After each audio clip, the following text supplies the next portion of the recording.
We're here with head women's basketball coach Lynn Kennedy. Coach, you're coming off a couple weeks since the last game that you guys have played. Talk a little bit about the layoff and what you and the team were able to do, and then kicking it back into gear this week.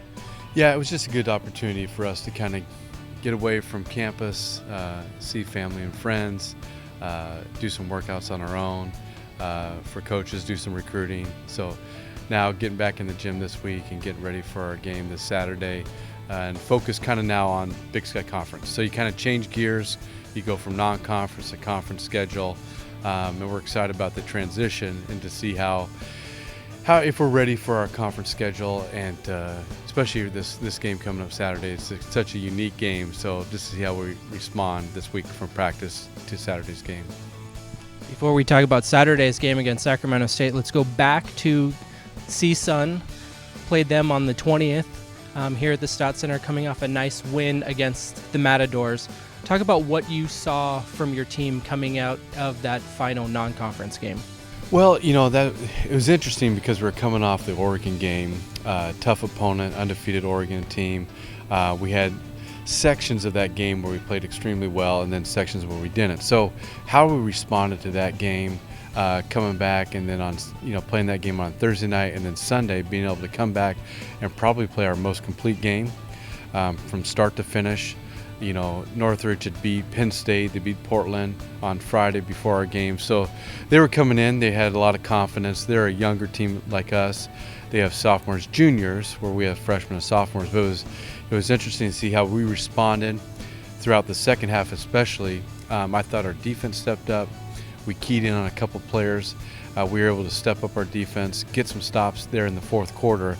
And then, of course, our shooting, finally showed up this year, and we were able to hit some shots in the second half especially, and that kind of carried us through. But I liked how we responded the second half, and we were able to step up, get stops, and then execute on the offensive end. And we saw the results. I think that's a team later on. They're gonna do some damage in the Big West. So it was kind of nice for us to get a win going into the break, and especially now getting ready for Sac State. The Vikings head down to Sacramento to take on the Hornets this Saturday at noon. Talk a little bit about the kind of funky offense that the Hornets have and what you expect to see from their run and gun offense. Well, it's more everything they do. I mean, especially defense. It's a more full court game. They rotate 5 players in every couple minutes. They want to kind of get you out of your comfort zone, especially on the offensive end. So they full court press. They send traps everywhere, even in the half court. And so they kind of try to create chaos, maybe in the full court where teams get out of their comfort zone. They create turnovers. They get fast break points. They get fast break opportunities, or they get a kick out for a 3. So we're seeing a lot of lands in the fast break, and then a lot of 3-point shots. This week against Cal Poly, they shot 63s out of their 96 shots. So they're not shy about shooting it, and they're really good shooters. So it's twofold. We've got to be able to protect, especially in the half court. We've got to be able to protect fast break opportunities, get back in defensive transition, and extend it out to 3s.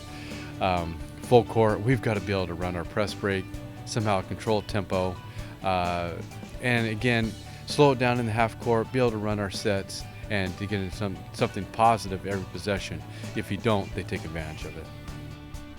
The Hornets, not a big rebounding team, but they're one of the best teams in the nation in turnovers. What do you have to do? You talked about breaking the press. What do you have to do to cut down on those turnovers that have plagued you guys throughout the year? Well, we can't grow any. I wish we were taller right now at our guard positions, but we're not. But I think the idea is to be more disciplined in our press break. We've tended to get out of it sooner than we wanted to. You got to be confident, and these are the things we've been working on all year. So you hope that they show up this Saturday. But with a young team, it's you got to be patient. At the same time, you got to keep teaching. And so we're talking a lot about really being disciplined. When we attack, we attack. When we set it up, we set it up. Look for the right passes. Stay into our press break.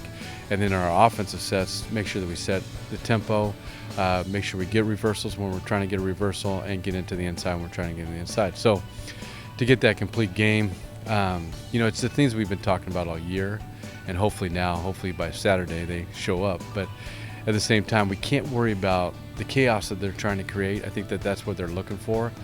We've got to play our style and our system and the way that we play, and if we do that, we should be successful. It's going to be a fun one this Saturday at noon at Sacramento State. For all the live action, log on to govikes.com.